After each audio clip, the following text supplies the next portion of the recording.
All right. Good morning. Can everyone hear me? No? Yes. Yes. Oh, good. Okay, good. You said go, not no. Okay, got it. Well, good morning, everyone. I'm Adrian Duran. I'm a faculty member at OLLAS and in Art and Art History at UNO. I'm joining you from Memphis, Tennessee this morning, so I actually can't see any of you. I hope you're all well and safe there in Omaha, and I hope that those that are joining us online are well wherever they may be. The first thing I want to do, other than of course say hello, is to acknowledge the people on whose land we live and work. For those in Omaha, that's the Omaha, the Ponca, the Oto, the Pawnee, the Winnebago, and the Sante Sioux. And for myself down here in Memphis, that's the Chickasaw Nation. And so I'd like to acknowledge their presence, and I would like to acknowledge our awareness and debt to them. So, of course, the next thing I need to do is wish everyone a happy Hispanic Heritage Month. We are about a third of the way into it right now, and things are going on everywhere. It seems that not only at UNO and OLLAS, but all over the academic and museum world, certainly there are events happening all over the nation and online that I'd encourage everyone to participate in. The last thing I want to do, other than introduce my colleague, Tom Sanchez, who's going to moderate this panel today, is to plant a seed for everyone, because we are currently in the midst of planning our ArteLatinX 2022, which comes on the heels of its two earlier manifestations, the first of which was at the Bancroft Street Market, and the second of which was at El Museo Latino, both in South O. And the one, the most recent of them indeed won an award for the best group exhibition in the city. And so I want to congratulate all of those that were participant in that, and just hope that that entices you all to keep coming back, because the last episode was amazing, and the next one promises to be as excellent. We're currently thinking about a number of events, of course, exhibitions. We're working with Gallery 1516 and the Mamo Truck from Benson First Friday, and so we'll be having shows with them. We're organizing a block party that will take place at UNO, so we're hoping to get the community out and gathered together to celebrate all things Latinx. And of course, as we've done in the past, we're going to have a number of lectures by scholars, by museum professionals, by those linked into the Chicanx and the Latinx art world. And so I'm not going to give up the goods on any of those that we've invited, because things are still in flux, but trust me, if it works out, it will be magnificent. We're also going to be having roundtables. We're going to be having demos, both of studio art sort and also of a culinary sort. We've noticed that the world of Latinx creativity, particularly in Omaha, has gone culinary very quickly in wonderful ways. And so please keep your eyes peeled, your ears open. We will be sending word by way of social media, by way of the website, mailing lists, everything from carrier pigeons to emails. And so please do just stay aware, and we'll be in touch. So let me get out of the way, please. I'd like to introduce my colleague, Dr. Thomas Sanchez, who's going to moderate this panel in real time and in the flesh there in Omaha. He is an associate professor in the Department of Sociology and Anthropology at UNO, and he's a faculty member at the Office of Latino and Latin American Studies, or OLLAS, as we like to call it around town. He is a regular teacher of the LLS 1010 course, which is one of our introductory courses to Latino and Latin American Studies. And I'm very thrilled to welcome you all and to hand this over to Tom and our panelists. Thanks so much. Thanks. Thank you, Adrian. Yeah, I'm the moderator, although I hope not to say too much today. Hope that we have our panelists that say a lot. Maybe I can just clear things up. I do want to say very briefly a couple of things before I have the panelists introduce themselves about identity and what it means. And it means, I mean, it means everything, right? From birth to death, from the neonatal care that your mother gives before you're born to where you're buried, right? That's all about identity. But it's not just a one-sided identity. So you couldn't just say, well, Hispanics have a lot longer life expectancy than other racial ethnic groups in the country. That's true, but you can't just then say, well, then I'm going to be Hispanic, right? Because there's two parts of identity. One part is how you self-identify, and then using the dialectic, what society identifies you as is also important, right? The census, for example, is self-identity. And you can put anything on the census.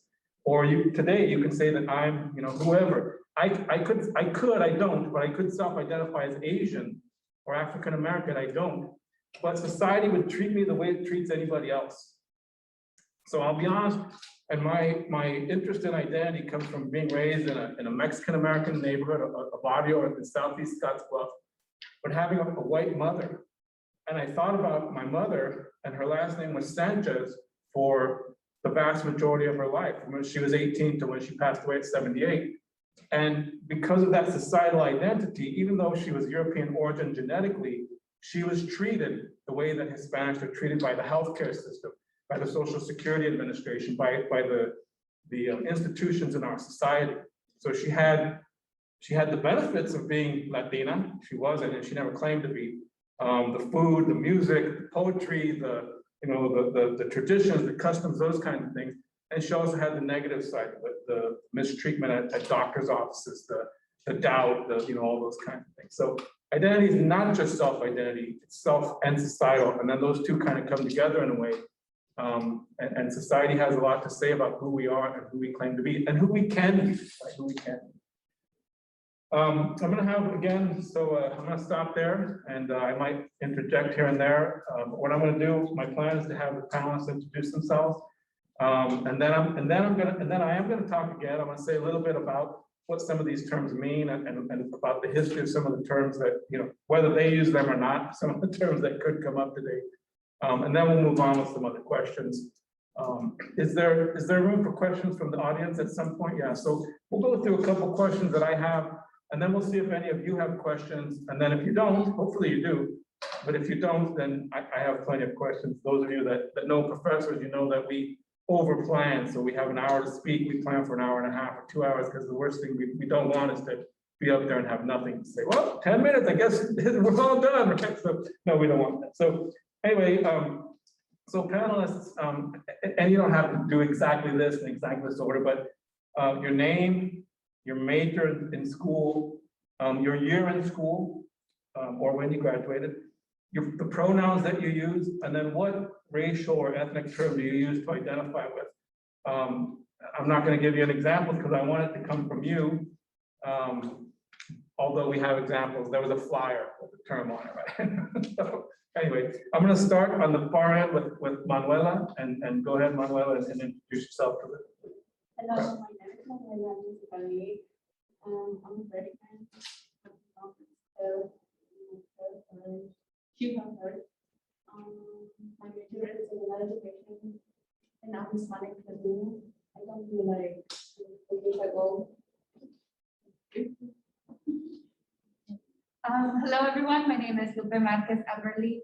I am working on my master's with focus through counseling with a focus in student affairs and higher education here at UNO. I'm hopefully to graduate in next year in 2022 in the summer. My pronouns are she, her, hers. And then the term that I choose to identify myself with is Latina. My name is Roxana Corra. I identify with Chicana. I'm a junior this year, and I'm hoping to graduate in fall of next year. That's pretty much who I am. So thank you. And I'm going to talk a little bit about some of these terms. I did write some stuff down so that I don't forget anything, right? But inevitably, I'm going to forget something. So if there's something that you're curious about regarding these terms at some point, maybe after we have a couple questions, be sure and ask those questions. This is one of those areas that I think people should know more about, but in reality, people don't know more about this. So questions are always helpful in that sense. So I'm going to start with Hispanic Latino. These are terms that more or less represent the same group of people. There's always, with all these things, there's caveats, right? But more or less represent the same group of people, which is an umbrella term that takes into account some 20 some nationalities. And the way that I describe Hispanic Latino is someone with now, not everybody agrees with me on this definition, but this is the way I do it, and I'll tell you why. Someone with origins south of the Rio Grande rivers. And I say it that way because I was born in Scottsbluff, Nebraska. So I am not from Latin America, but I identify as Chicano, Mexican American, Latino, depending on where I am and what the audience is, right? So that's Hispanic Latino, again, this kind of umbrella term that incorporates Mexicans and Guatemalans and Hondurans and Chileans and Ecuadorians and all these other groups. Okay. Hispanic started in about 1968, and Hispanic Heritage Week it was at that time, was christened by the governor, I can't remember the name now, Texas guy, Johnson, thank you, Johnson. And it entered the census in 1980. So all these terms are very recent. I'm not sure about the origins of Latino, but I know that it kind of came about as a kind of an alternative to Hispanic. And that came out a little bit later, about 1980, I guess, a little bit later than Hispanic, again, as a kind of a bridge for people that didn't like Hispanic. From what I've seen, when people are using these terms, about 61% of the population uses Hispanic, about 25% uses Latino, and about 4% use Latinx. I'll get to Latinx in a second. However, for the most part, people do not use these terms. Hispanics and Latinos do not use these terms. For the majority, they use national terms. So instead of Hispanic and Latino, they use Mexican or Guatemalan or Puerto Rican or whatever that is, for the most part, right? This varies depending on people. About 4% use Latinx, right? 4% of people that would choose one of these terms. That was the question. It wasn't what's your identity, it's which one of these terms do you use. About 4% use Latinx. And Latinx was, it was introduced to me about maybe between 8 and 10 years ago. And there was this idea to, because Spanish is so gendered, English is gendered too, it's not just as obvious as it is in Spanish. So that the O, Latino, connotes males, Latina connotes females, Latino connotes both females and males. That next was brought forth to kind of dispel some of that gender identity stuff and the binaries that go along with it. From my understanding, Latinx is only, well, I shouldn't only, but mostly used in academics at the university. It's not widespread in the community. I think the latest statistics I saw was something like about 25% of the people that they surveyed in the community had even heard of the term. So not only is it not widely used, it's not widely known. We'll see if that changes in the next few years, right? Chicano wasn't widely accepted for the first 8 or 10 years when Chicano was around, right? And it's still not in some areas. So let me talk briefly about Chicano. Chicano is really, again, more or less the same as Mexican American, except it's a self-chosen term. It's a term of pride. It's a term of acknowledging that I'm in the struggle, whereas Mexican American can, people can have those ideas, but not necessarily. Chicano connotes that I'm political, I'm in the struggle, I'm proud to be who I am, all those kinds of things, although they represent more or less the same group of people. I'm going to stop there.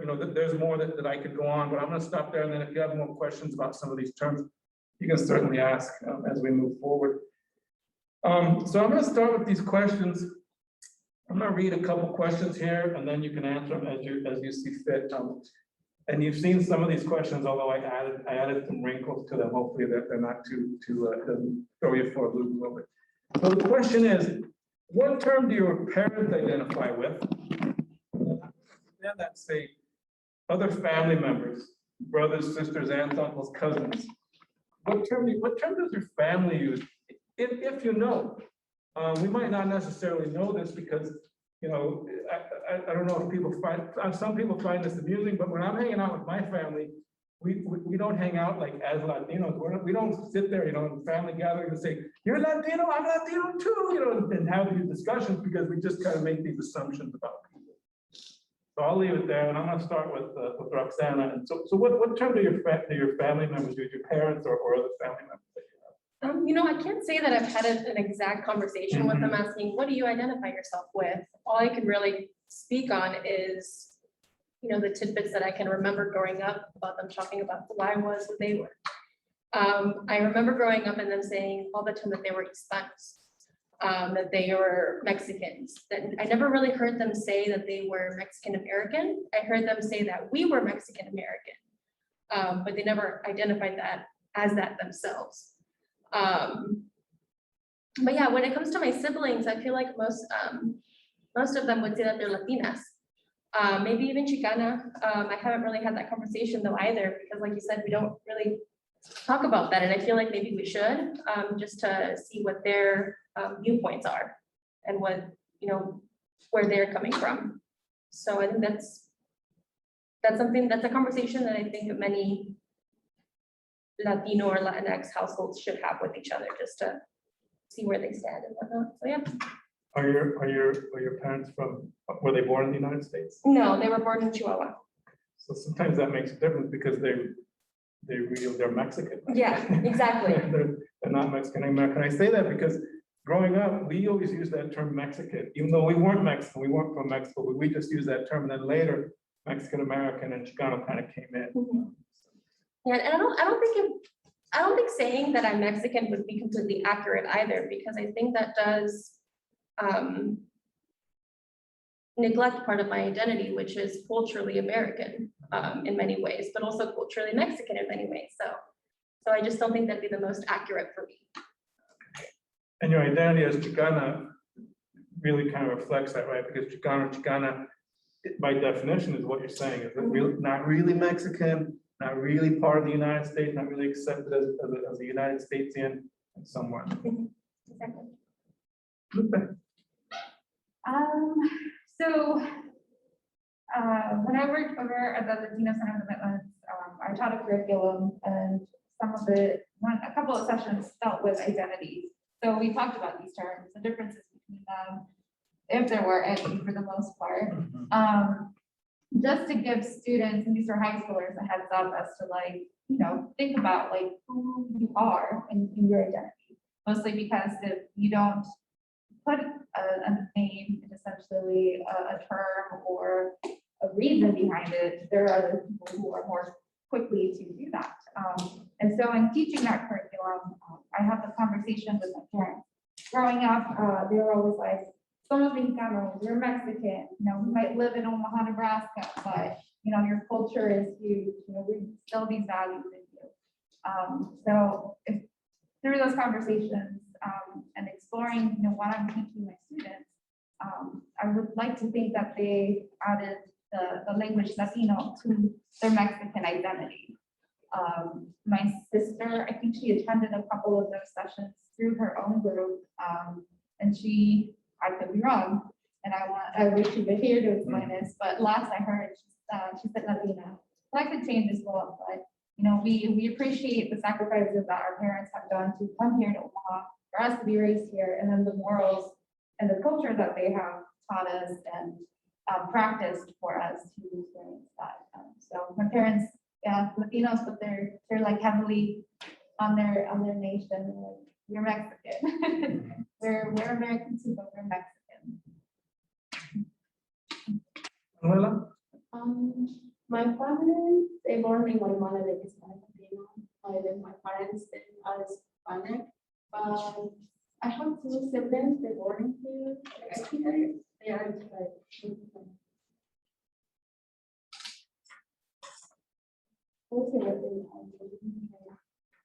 I'm not sure if they're Hispanic.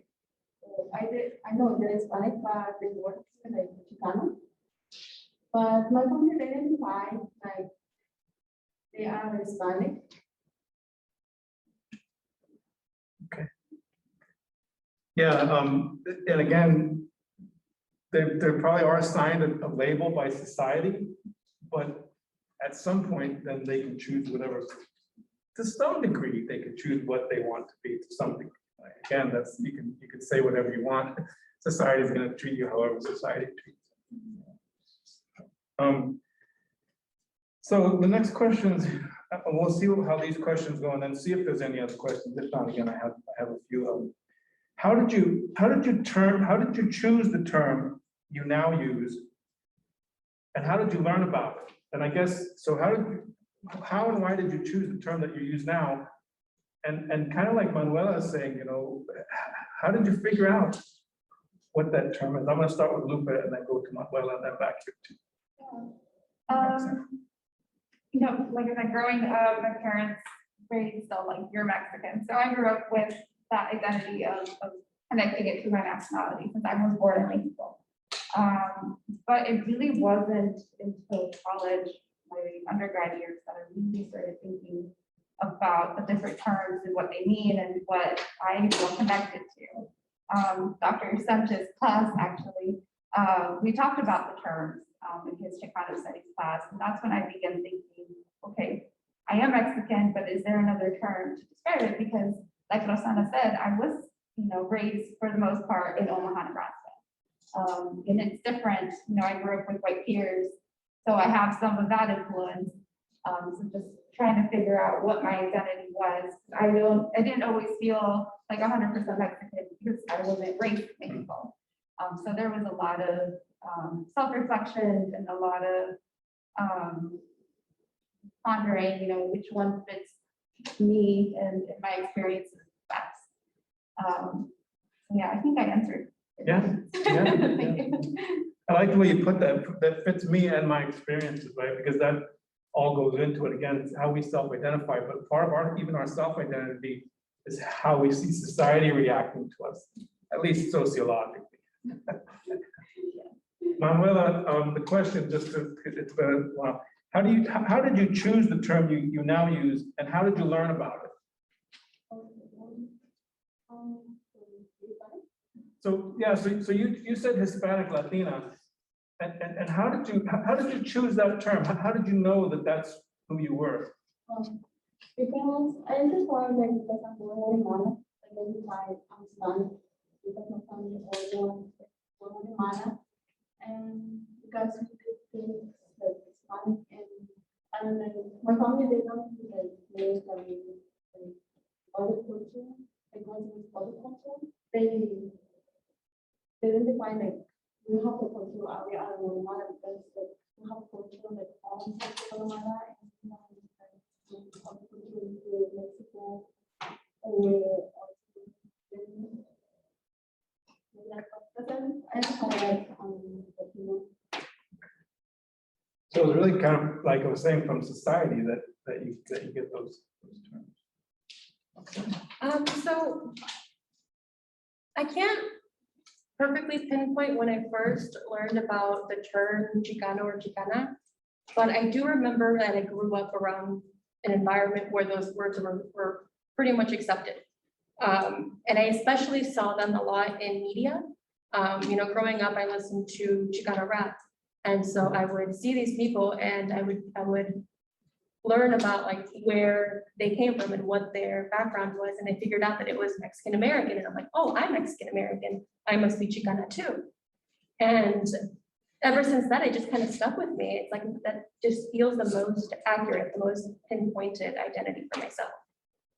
Saying that though, I also see myself as being part of like, I don't really like the term umbrella term, but I do feel that like the umbrella term for me would be Latinx because that encompasses more, like that encompasses all of that in one term, I feel.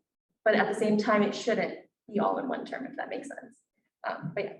Why not? Why do you think it should not be in one term? I just feel like it's really essentializing, and you run the risk of essentializing it as saying you are Latinx if you speak Spanish and English, and you're Latinx if you have parents that were born in a different country, but not if they were born in this country. I just feel like it's too, I just don't think language works that way.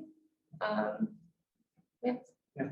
Well, language might work that way, but humans don't work that way, right? That might be a better way to put it. And in this country, we have this idea, we like to compartmentalize, and not just this country, but we like to compartmentalize people. So we have these terms, Hispanic, Asian, right? Which both of those terms describe people from, you know, scores, dozens of countries and millions of different experiences. Even African American or Black, you know, there's differences there, and then white. Wow, that's larger and more diverse than any of the other groups, really. So I mean, it's not an accident that those, and I like what you said, that those are essentializing terms. And that's what people do when they hear that. They make assumptions about who you are and what you do. One of the things that you mentioned, people always assume that Hispanics speak Spanish, right? Or Latinos speak Spanish, and that's not true. Questions? Any other questions? Do we have any questions from the Zoom? Or questions here so far? Okay. Let me move on here. The next question, I already asked about, has the term changed? And did college, or you addressed, you know, did college or did those kinds of things change it? So I'm not sure this question was on your question you had beforehand, so do your best with it. How does your identity, your racial or ethnic identity in this case, how does it play a role in your life, or how often does it come up? I would say consciously or subconsciously. Subconsciously, maybe we don't know, although as we get older, we start to think back about some of these things that maybe we didn't think about before. But how and when does this identity come up in your life, and what kind of role does it play in that sense? Maybe a second to think about it, right? I feel like it comes up more often than I think many of us would like. Because of the world that we live in today, it's a very politicized environment. So I feel like your identity is extremely important because of that, if that makes sense.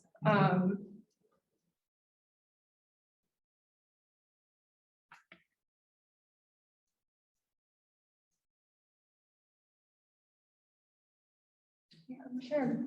I just feel like it does come up a lot more than I wish it would. Well, I'm gonna move on to Lupe, and then we can come back to it any time. It doesn't like you have to go and then the next person, because sometimes other people say things and it sparks. Oh yeah, that too. But how and when does it come up in your life? How and why is it important? So it comes up every day of my life. Yeah. And it varies from day to day, but just like from the type of music that I listen to in the car, to the language that I speak with my parents, to the language I speak with my students, to sharing a bond through our cultural experiences. Hello, okay.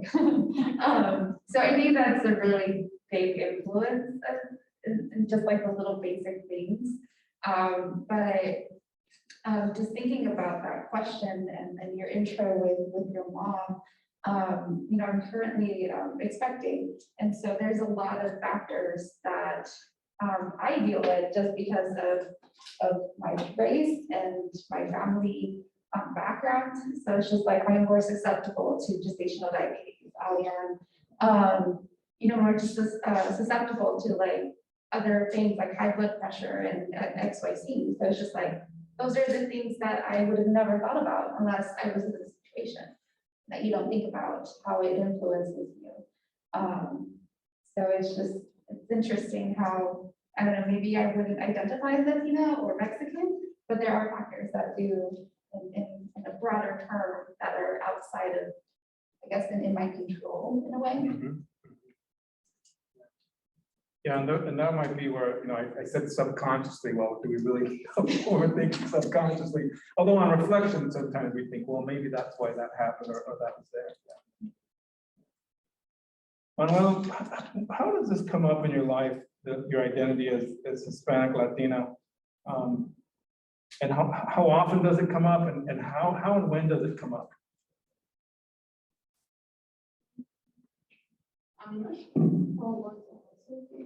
It's okay.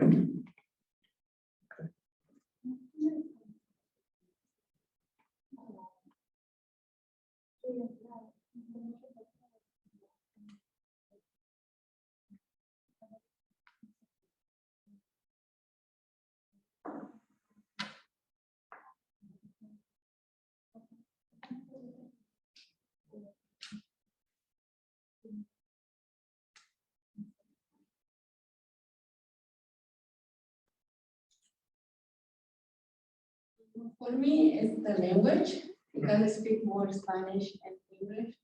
That's why all the time I use Spanish to speak with my family, my siblings, and like when I went to school and I started to speak Spanish, like it's affected for me like a lot for the music, language, culture.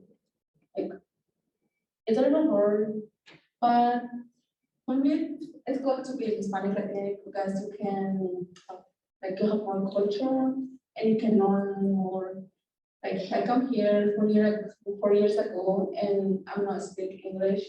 It's a little hard for me to talking, but I try my best. And it's a little hard to be Hispanic, but I am so happy like be Hispanic because like, I know I can do more things that as Hispanic do I can learn more other culture like here, Mexican or other countries. But it's good to be Hispanic. Yeah, I mean, we had a little example of it right here, like a real life example, right? Not that all, again, not all Hispanics or Latinos speak Spanish, and we're not the only people that speak Spanish, right? White people speak Spanish and Black people and Asians. But I saw on the chat, someone said that the audio cut off is because Lupe was explaining to her in Spanish what the question was, right? And I think that's an example there of that Hispanic Latino identity in Omaha. It might not have been that important I mean, certainly in another country that's a Spanish-speaking country, but even in like, parts of Los Angeles or Denver or Washington Heights, it might not have been as important as it is in Omaha, that difference, the language difference. Oh. So, sorry, can I add? Yeah, no, please, yeah. Manuela was talking about like how, she learns from other cultures and more susceptible to that. And I think I share that too. So people, ask me about my culture, sometimes for their benefit more than anything. But I think it also opens up to like forming relationships and other understandings of other cultures, especially those who maybe weren't from here to begin with. We can share that bond and share that mutual understanding of not being from here, but then also like just understanding that there are ways of doing things, whether it's like cultural practices or even religious or just day to day. I think it has expanded my mind more to other ways. Yeah, and something you said that was key, you said that people sometimes ask you about this, maybe more for their benefit than for mine, right? And I think that happens often. I hear this from Latinos and from non-Latinos say, well, how are we supposed to know what to call you, right? This thing. And my answer is always, you don't have to call me anything until you get to know me, right? There's no reason if you just see someone on the street or if you're just having an initial conversation, let me give you an example. When two Anglos get together, they don't say like, what are you? Are you Irish or German? We don't say, but for some reason with Asians, this happens too, and with Latinos, well, what are you, right? Or where are you from? And then when you tell them I'm from Bellevue, they don't believe that you're, well, no, but where are you really from? No, I'm really from Bellevue. Yeah. So that whole thing of what are you? Well, what question, that question, how do I know what to call you? Well, call me Tom. Right? Call me Tom. And then as we start to discuss, start to have things, then you start hearing the conversation of, I grew up this way, I listen to this music, some of the things that we talked about that are the concrete parts of our identity, and those kinds of things come up. Yeah. So thanks, Lupe. So also, if people on the panel, if you have questions or if you want to talk, really, that's great too. That doesn't have to be just people in the audience. Do we have any other? Yeah, we have some questions Okay. From our online participants. So Eric actually asked, what do our panelists think of the charge that Latinx is an Angloization of or whitewashing of Latino, Latina? Okay. Did you guys hear that question? I can see it over here. You can't see it as well. But what do you think? I'm glad that the question is asked, because other than Roxana saying, I could be okay with that. We haven't, this is a panel on Latinx identity, and we haven't talked that much about it. What do you think? What do you think of the charge that Latinx is an Angloization or whitewashing of Latino, Latina?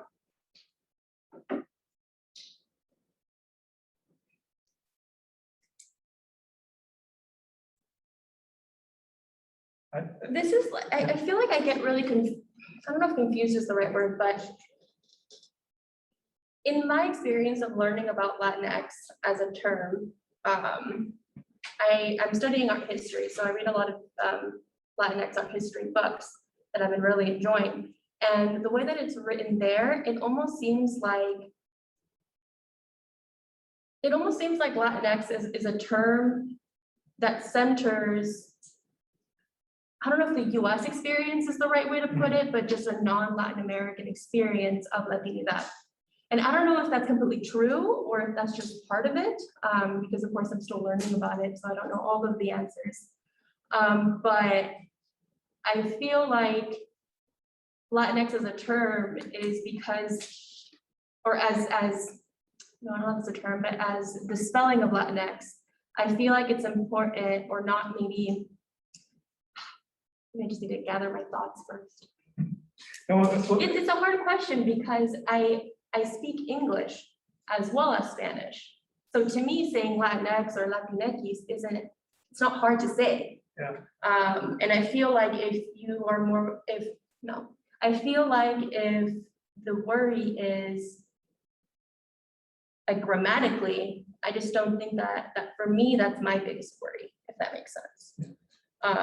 But Yeah, no, I mean, it's exactly what you said there. I usually say Latino, but I never say Latinx. Mhm. I say Latinx. Mhm.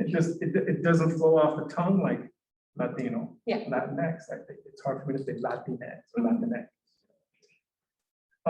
Manuela or Lupe, do you think that Latinx is the Angloization or whitewashing of Latino? What do you think about Latinx? We can expand it a little bit more. I never thought of it that way. And it's a whitewash term. I have had conversations with a close friends of mine. We're both, working on our masters, and so we like to read, or we've been tasked to read articles about Latinos, and we see that the word Latinx comes up quite a bit often, like you mentioned earlier, in academia. And so we got to talking about that, like, how do you identify with? Do you identify with Latinx, or, do you want to stick with Latina? And also, like, is it appropriate to use it APA approved? So it's such a new term that I also, like, I haven't done much research on it because I haven't used it outside of the academic world. Personally, I haven't had students that say that they identify with, and if they do, that's their choice, and I will respect that. But I haven't heard it outside of that. I haven't heard it much. It may be the people that I'm surrounded with. I also haven't encountered a lot of Latinos who have non-binary identities, so they might be more likely to choose that because of the way they identify with. Seeing that, it's a very focus on, like, Latino or Latina. So the same thing with gathering my thoughts here too, just what's coming off the top of my head, but that term again is so new. But what is important to think about, like, what are the origins from it? How are we using it? And then what's the purpose of it? Yeah, you both mentioned you have to collect your thoughts because it is really new. I've heard it before. I had a student come into my office. It was again 8 to 10 years ago, and she said, it was the class that you had, Lupe, Introduction to Chicano Latino Study. And she said, when we write our papers, can I use Latinx? And I had never heard of it. I had not heard of it at that time. And she said, and I said, well, yeah, of course. She explained what it was. She told me like the significance was. I said, yeah, you can, of course. But it is new, and it's something that not a lot of people know about. Again, I told you according to surveys in the Hispanic Latino community, only 25% of people have even heard of it. And then another 3% use it. And again, largely tied to universities and academic type things. Yeah. Manuel, what is your idea about Latinx? And is it an Angloization, that's not the word. Yeah, it is, yeah.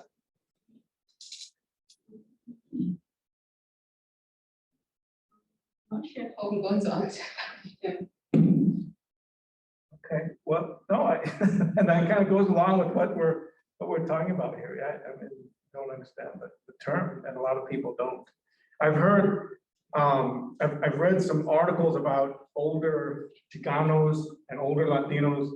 And again, my guess is that these people are, maybe former professors, they're people that have college degrees that are tied to academics, and they're adamantly opposed to Latinx. I don't know why, what reason. I'm not opposed to it. I guess I'm ambivalent about it. I can see the value in it, but I don't know what it replaces exactly, or where it goes.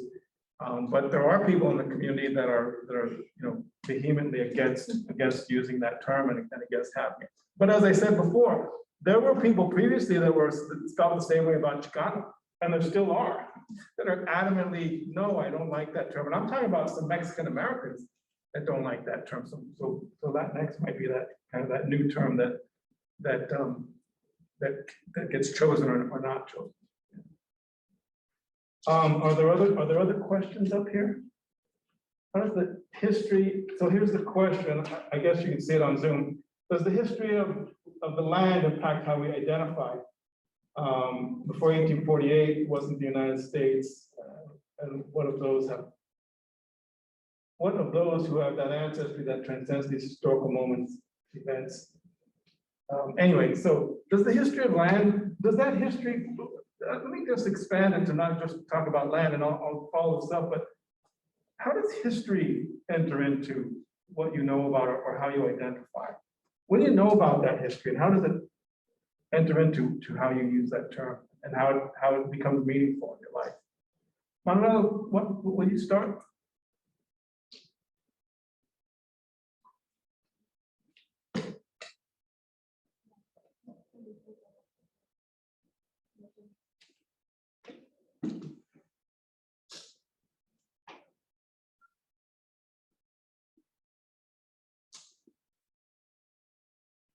No, okay. Any of the other, does the history of the coming together of people, I was going to say the conflict, it wasn't all conflict, but let's just go with that. Does the history enter into how you choose, or is it something that's too subconscious or not aware of? What do you think about that? Bring into the history of the word Chicano, I think that when I first chose that identifier for myself, I didn't know any of the history behind it. So I wouldn't say that really influenced my decision. But coming into college courses and learning more about the history behind that identity, it solidified in myself why it is important for me to have that identity because of that struggle that happened. And because I'm still here and I still share some of those same experiences. So yeah, I do think that the history can be impactful, and it is. But I also don't think that, especially if somebody is a younger person and they don't know a lot about that history, it also doesn't always affect it as much. So you use that term Chicana before you came to college? Yeah. Okay. Yeah, no, I mean, I remember using that since I was probably in middle school, I would say, if not maybe even younger. Just because, again, that the music that I listened to, my parents and what they told me and what my peers were doing as well influenced that more than the history itself. Okay. Because just in talking to students, a lot of students, they might have heard the term, but they don't really know what it means. And that's kind of what you're saying. Yeah. But they don't start using it until they get to college, because they get to college and then they take a class and they figure out what it means. And then they say, oh, I guess I'm Chicano, without really realizing it before. Yeah. Lupe? So the reason why I chose Latina over the other terms or over the term Hispanic is just I feel like just the word Latino acknowledges, the culture and the struggle in the sense too of Latin America. I feel like by saying Hispanic, it's cutting it short from that. You're only giving acknowledge to Spain, essentially. little, yeah. So I feel like, and then I feel like that term has never like worked with me. Like I never vibe with it in the sense that like, you know, I'm being told I'm Hispanic and I fill out forms, but I don't feel like that's accurate. And because again, you know, I just feel like it steals from the richness of the culture and the struggles that these countries had to go through, and still are, with, you know, with the Spaniards coming in and all the other countries. So I feel like Latina really encompasses a lot of that richness that has happened and is happening. Yeah, Hispanic's a very Eurocentric term, right? It focuses everything on Spanish, and if we look at even some of the names, even some of the languages, especially in Mexican Spanish, include some of that indigenous type of stuff.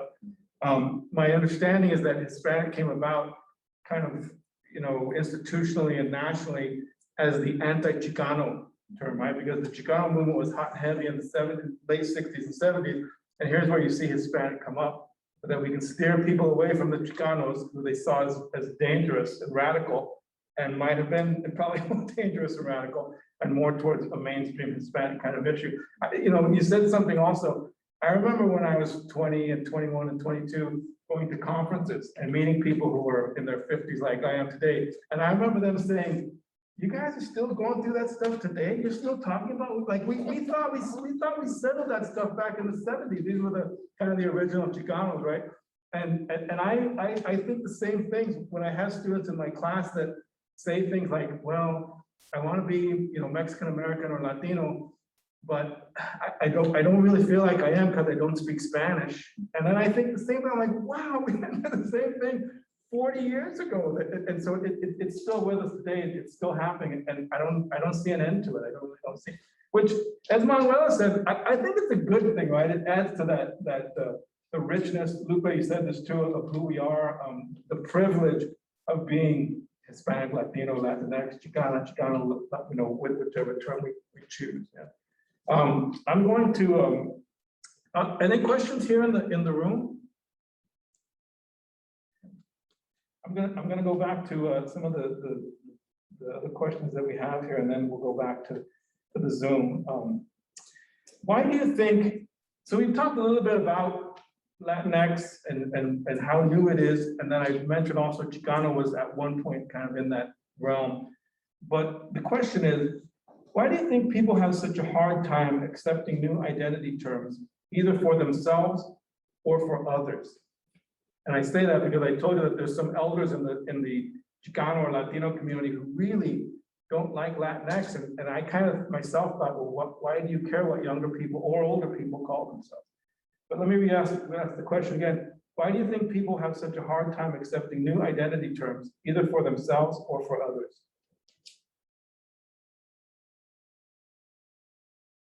I think people don't like change, period. You know, we're creatures of habit. And so, you know, when someone comes and you're like, this is the new term now, you know, people are very hesitant to use it. Some people want to investigate everything, like what's the origin, why are we using this, when are we using this? And then some people are just simply no. But it took me so long to come up with an identity. I know who I am, and now I have to change it again. So I believe that's my 2 cents. That's what I've seen with the parents that I work with. When I'm helping them fill out paperwork, and they're like, especially if they're new to the US, like what is Hispanic? What is Latino? So, you know, like very brief spiel to getting them fill it out. And they're like, no, that's not me. And especially when we get to race, Hispanic is seen as an ethnicity, not a race. And so it's just like, well, you know, you have these choices. Which one are you? They're like, well, I don't know. I've never had to think about it. So it's just, it's something new that people questioning the origin and why we're doing this. I feel like it takes time to get used to it if it does. And then also they might see it as a trend. You know, Latinx is here. Will it still be here 5 years from now? Or will we have a new term to talk about, you know, a similar identity? That's how I've seen it with the previous director of OLLAS.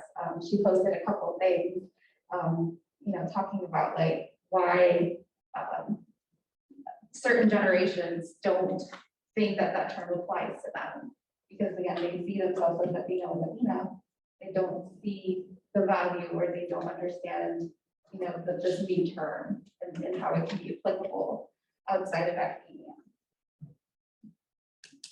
I definitely think it's important to also respect that not everyone is going to identify with Latinx, and to respect what they do identify with and to use that identifier for them when speaking about them. But I also find it to be wrong for someone to tell someone else what their identity is. So if somebody has an issue with the term Latinx or somebody else using that term for themselves, I think that's when you run into arguments, or maybe not arguments is the right word, discussions. Because in the same hand that I can't tell you who you are, you can't tell me who I am. And I think it does boil down to just respecting those differences and those identities. Although people do try to tell other people. Yeah, yeah, definitely. No, yeah, I see what you mean though, because I do see the term Latinx being, like, I could see that term being used as the overarching term as opposed to Latino, but at the same hand, I don't want to impose that on anybody that doesn't identify with that. So it is another complicated subject then, because I don't know, I just feel like I always go back to self-identification. Just respect what somebody wants you to call them. And maybe in 5-10 years, maybe there is going to be a new word that more people can agree upon, that is accepting of all people, not just people that identify with male and female. Yeah, and I think so. A couple things. This Latino and Hispanic are very U.S. centered, right? Mhm. Most people in other countries don't use those types of terms.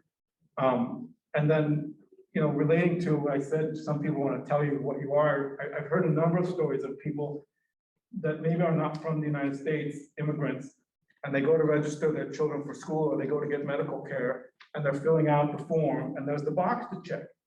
And so a lot of times they'll check white. And the person, and I've heard this from numerous people, they usually say the lady behind the counter, right? The lady behind the counter says, no, you're not white, you're Hispanic. And like makes them check this other box. And I've talked to people and they say, I didn't know I was Latino or Hispanic until they made me check that box. So, Manuela, do you have any experience with that? You were shaking your head. Yeah, I spent some time after out the form. Like my family, they are not sure what is going to put, like Hispanic Latino or white. But I think my family, they are Hispanic. That's why I say I shake my hand. And that's a little hard to like for you to get another like other terms, because like each term has own control. They have it's really hard to get like I'm not sure how to explain it. Like it's hard to get like other terms, because like we come here like other like different terms like Spanish and African. It's hard. I think it's hard because to get to go in another country, like you never went there. Yeah. Yeah, and so I'll use an example from some research I've done relating specifically to Guatemala. I did my dissertation research at Schuyler, and I was convinced that I was going to find out the answer. What does it mean to be Hispanic or Latino or Mexican or whatever it is, right? And so I'm interviewing people, and this person happened to be from Guatemala, and so I'm asking them how they identify ethnically. First of all, they didn't understand the question because they didn't think about it the same way that we think about it, right? And it was all in Spanish, so. And Spanish was neither of our first language. It wasn't their first language. It wasn't my first language. But, I expected Hispanic or Latino or Guatemalan, but they didn't do any of those, right? They were indigenous people from Guatemala, and they identified as Mayan. I guess that's why we do the research, right? Because I learned, maybe I should have known that going in, but I learned going to do the research that was, people's reality in Schuyler, Nebraska. That they were none of those terms. They were those terms. They did talk about, yes, they usually use Hispano, the kind of Spanish for Hispanic. But mostly that was because it was imposed from other people from checking a form. How do you know you're Hispanic? Oh, I went to register my kid for school and I had to check the box. Or I applied for a job and I had to check the box, right? So those terms are in many ways imposed. Let's see, questions here? Let's go back to the terms of the news and history. Yes.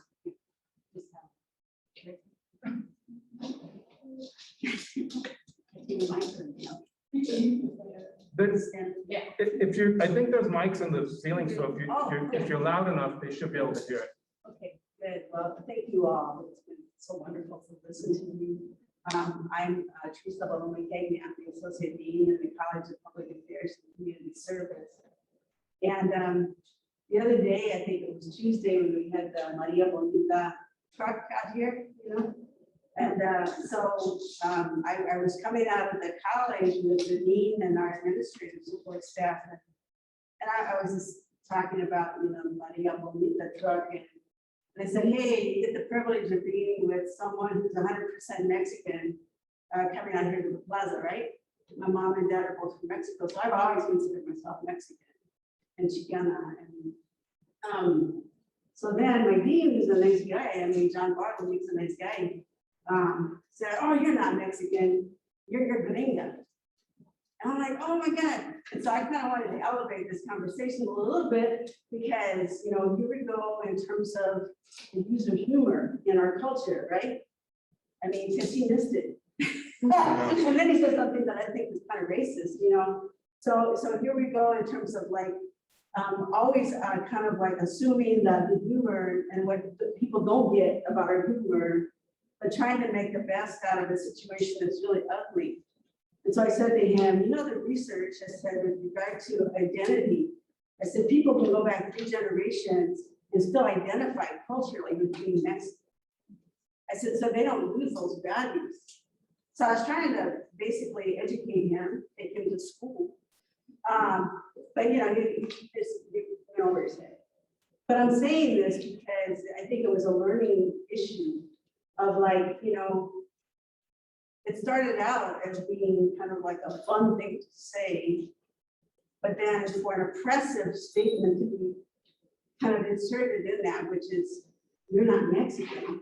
So when you guys are talking about how people identify who we are, say, label who we are, it's very oppressive. And so, you know, I wasn't gonna let that slide. So I had to be intellectual on him to see if he would kind of go into that room. And I think he just gave up. But I think the issue of the term of gringa, I'm like, man, you know, are you ready for a slap down fight now? He chose one of the worst terms to call you. I know, I'm like, I'm gonna call you an American. I said, oh my God, you know, what's wrong with you, man? And so, you know, it's like, and another quick example, when I was in a doctoral program in Lincoln, you know, I just got fed up with the research literature, and this was a long time ago, that continually called me non-white. I hated it. I'm like, do not write another research article that says I am non-white. And so I wrote a paper, I got the entire paper. I called my professor non-Latina, non-Latina, non-Latina, throughout the whole thing. And I didn't care if I got an F. Well, I did care. Kicked out my credit. But I didn't care. I wanted to make a statement like, this is ridiculous. You know, again, how when you keep reading that about yourself, that it captures this kind of like racist response from academics around the country that you're just not worthy because you're non-white. So when I got my paper back, she said, hey, Teresa, come here. I'm like, oh God, I'm gonna get a bad grade on this paper. I read it. She said, man, you get an A+. Because I had never in my life been called non-Latina. I said, well, there you go. I said, welcome to the club. I said, because I've been called non-white all my life. It's in the academic research. But I think the more that we kind of call out that kind of stuff, even when it's in a humorous situation, and we put people basically in a place, then they're going to start maybe, you know, saying, I got it, or I'm getting it, or whatever. But I think, from a more generational perspective, it's some of, I think, our older people are gonna say, yes, forget about it. But I think for some of us, we just cannot tolerate a feeling. You would all be in a position where you have to be in that position, like 25, 30 years from now, makes me very upset. So that's why we say something now. I mean, all of us faculty, OLLAS faculty that are in here now, wouldn't tolerate that. But it seems to be over and over and over again.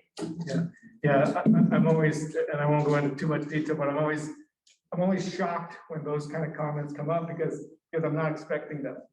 I'm not expecting them from peers that have PhDs that they make these comments. On the other hand, as you're speaking, I think this is why talking and having conversations are important. And especially in these ways that we're friends with people. One of the reasons, amongst many why it's good to have a diverse array of friends, because you can have that conversation with that person and both of you can still leave not angry. And one person learns something, right? Or maybe both people learn something. But we don't have those conversations enough. I mean, I hear from a lot of mainstream, a lot of Anglo people, these conversations are uncomfortable, and I'm always afraid I'm gonna say something or say something wrong. And you know what? They almost always do. But that's why we're in college, that's why we're in the university, to learn about those things. And it's not like, especially if it's someone that you're friends with, or that you're having a friendly conversation, it's not like they're gonna slap you or anything like that. They're gonna gently, hopefully gently and quietly tell you about how ignorant you are. Right? Yes, question over here. Hi. Or comment. Yeah, I just want to add just a comment. My name is Carla. I'm from Venezuela. I was listening online this discussion. It's very interesting that you say like how people identify. I identify as Venezuelan. When I came to the United States, what for me was very confused to how you classify everything. So when I was in one, Dr. Lu mentioned that, and then they give me a form, and then they say, okay, how do you identify? Hispanic, no white, and then it was like, okay, here, Hispanic is associated with Mexico. So usually, I speak Spanish, I'm Hispanic outside. So, but also I'm identified as Latino, or I mean, in the group. So then I say others. I just say others. And then they call me white. I don't know why they call me white. That's just a winter. Probably my skin was a little bit light. I don't know. So the thing is like, I learned that like you classify everything. It's just like you have because we identify as a nationality. So in South America, we identify like Colombia, Venezuela, Argentina. Even in Spain, they identify the Latinos. Brazilian identify the Latinos. So when I was teaching Spanish, when coming the question, what is Latino, what is Hispanic? Well, Hispanic speak Spanish, Latino is the people who coming from the Latin America or part of the Iberian Peninsula. Also the Portuguese, even though Italian also identify the Latino people. So I was surprised about the United States just classify everything, and now I'm considered Hispanic. I don't know now, but before I was like, no, I'm not. I'm others. I'm others or other groups. But now I'm just okay, whatever. I'm Hispanic, and it's fine. So my question is here still is like associate like Hispanic with Mexican, or is included everybody? Because when you go to New York, they consider Latinos. For example, it's mixed. So it's amazing also how is that classification. About Latinx, in Spanish, we don't use that, I don't know how graphic, like X for mention anything. Nowadays, it's using, some group is using like E for identify everything like todes or personas. So I'm not agree with that, but I just respect people to do that. So in English, I don't know how the way in English, but in Spanish, we try to keep it just like the binary male and female. So that is something like, I want to like. Yeah, so a quick follow-up. I've heard this criticism of Latinx that it could be Latine, that Spanish doesn't use Latinx, that it should be Latine instead. Latine? Latine, yeah, with an E. No. Yeah, didn't you just say personas that you just? Oh, said? yeah, well, yeah. The other thing that you're talking about really is a social class issue, and there's a lot of research on this. And it's usually people from South America, they come to the United States and don't want to be Latino or Hispanic because it's associated with those poor, dirty Mexicans. Because most people that come from Latin America are from the upper class. And most people that come from Mexico are not. And so I've seen this many times. And hold on, sorry. and the research actually points this out. There's a lot of research that shows this is true, and I've experienced it personally in chatting and conversing with people. Okay, so I never say that I associate with the poor, if you play the national. No, you didn't say that, and I'm not accusing you of having a Okay, thought. just I wanted to- I'm just telling you that's what the research points out. Oh, okay. Yeah. And even in interviewing people, they say exactly that. They use those words. Did you have something? Yeah, just a couple of things. One, it's very funny that you didn't like Eureka. My oldest daughter has lighter hair. She's the only one of 5 of us that has lighter hair from her grandmother, my wife's side. So when she was little, we always called her Eureka, right? And now it's becoming an issue for her because she was picked at school by some Latino kids who said, "You're not Latina because you speak English perfectly, you're bilingual," right? So what we call her in a caring way, it became problematic for her. So that's why I think it's interesting. The other thing is, I agree completely with you on, and I teach Latin American studies. I teach the other side, right? I teach south of the border. That the fact that many South Americans do not like to be considered Latinos or Hispanic, it is not only associated with class, but it also has to do with the internal racism that we don't talk a lot in our own country, right? What is indigenous, right? How we deal with indigenous populations, how we deal with blacks in our own country, right? Like in Chile, where I'm from now, in Chile there are no blacks, right? There's never been blacks.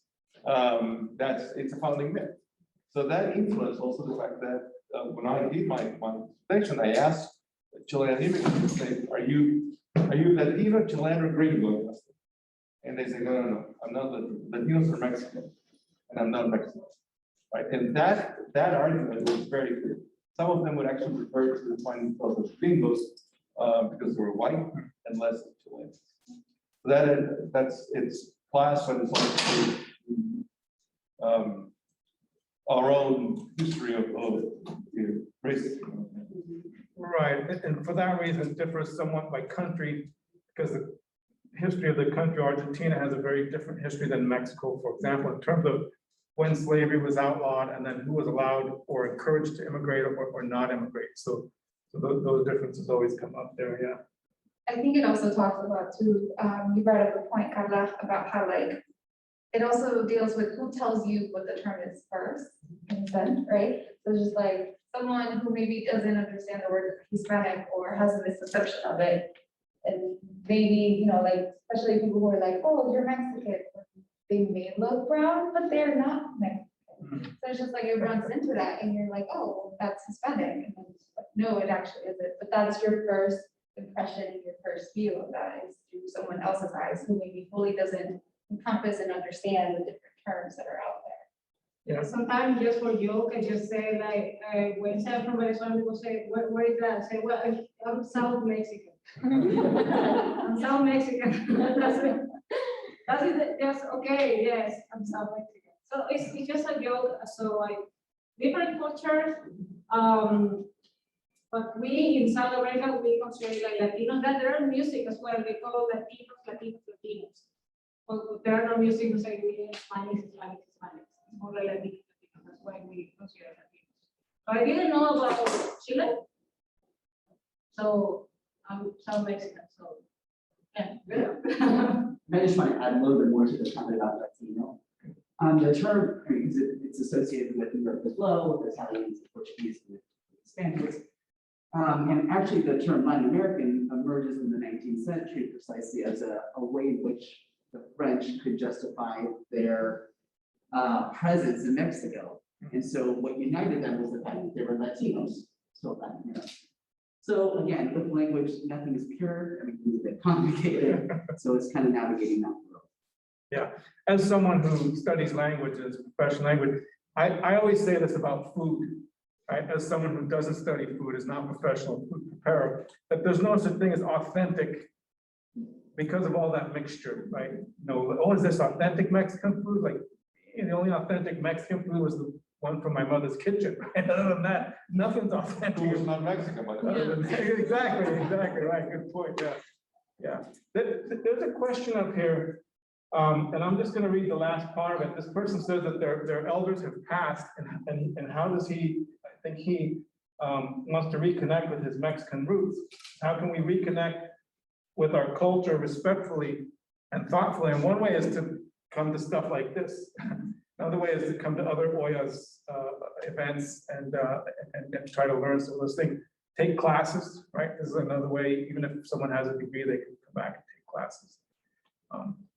I have a couple more questions. We have a couple more minutes. Any other questions out there? I love some of the comments. Questions? Yeah, over here, Yeah, I'm loving listening to the discussion about, self-identifying and honoring what people self-identify with, and not, using an umbrella term when somebody doesn't self-identify with that. And so I'm wondering how you feel news media in the US might contribute to imposing these identities and terminologies and kind of compartmentalizing folks into boxes of terminology and what you would want to see done better in journalism that way.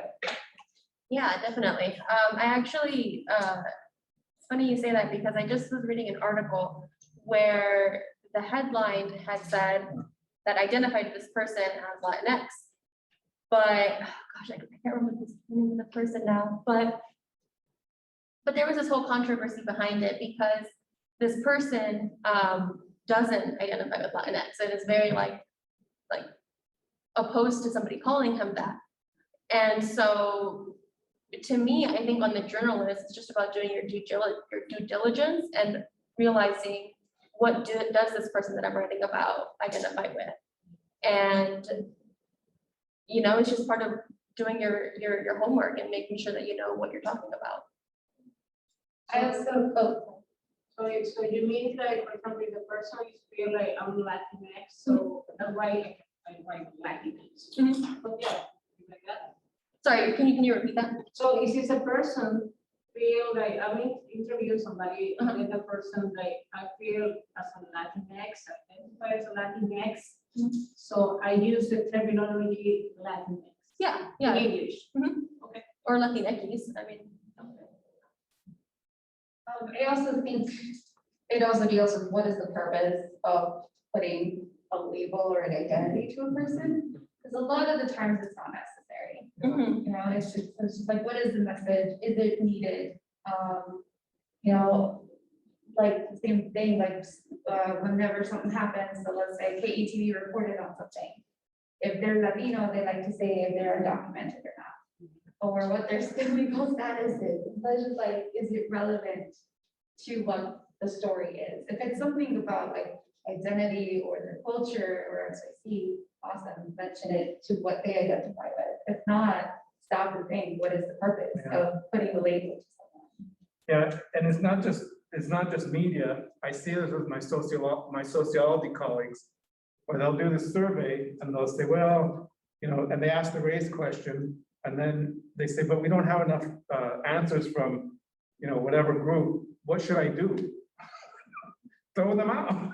Why did you ask that question in the first place? Why is it important? Because Latinos are supposed to behave differently, and Black people are supposed to behave differently and think differently than whites. That's their premise going in, I think. Specifically with media, there's a lot of articles, I've read a lot of articles in the last few days, kind of, preparing for this, but also it's Hispanic Heritage Month, right? And so there's a lot of articles out there, and I've seen a lot of them that say things like, Latinx or Latino, what do Hispanics prefer? So they'll use both, it's completely interchangeably, and not go into detail about why they do that or those kinds of things. But I agree with Lupe. I think a lot of times it's not necessary, it's not needed, both in media and in research. There's no reason to think that these things would be different. And if you're going to do that as a sociologist, then oversample, because you're not going to get a sample with enough Black or Latino or whatever responses that you need. Yeah. Other questions? These are some great questions. I just have a comment. Yeah. I think also we tend to think of how to react based on how people portray us. So I think like if something happens to us, then we have to behave like calm and collective, if not we'll be known as like the spicy Latina, or the one that's talking too loud or too fast or a certain sense. So I think that's also a thing that we also think about, that people don't think that we actually think about, if that makes any sense. Yeah, So like yeah. before I act, I'm like, okay, is my actions gonna tell this person that I'm actually Latina or not? And for some reason, sometimes it's like I don't want them to think that. And it's kind of like, am I not part of my heritage for that or my culture for that? But it's more the sense of I want to, like, it shouldn't be that. I shouldn't have to worry about how people portray me based on how I look and my ethnicity. Yeah, no, I totally agree. Sometimes people find out that I'm a professor and they say, what do you teach? And I say Latino studies, and then they say, I have this question, what does this term Chicano mean? And it depends how I feel, sometimes I'm not a professor right now. I'm at the grocery store, at the bar, whatever, and I'm too lazy. I don't feel like explaining it to them, Plus, I'm not giving it to you for free. I'm a professional, right? But a lot of it is, and I think that's what you said was really good, that people don't always take into consideration that we're thinking about it too in our heads, right? Yeah. Other comments or questions? I think we're about done. Most of the questions, there's other questions that I have, but you answered them already. Like, do we think that a new term might come up? And did you learn it at college? Those kinds of things. So we did a good job there.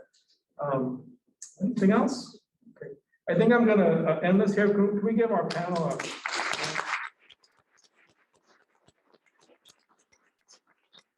I think they did really well. And Manuela, I'm sure had to go to class. I would much rather have her go to class than this class. So thank you everybody for coming. We look forward to seeing you soon at ArteLatinX, and hope you have a good day and a better weekend. Thank you.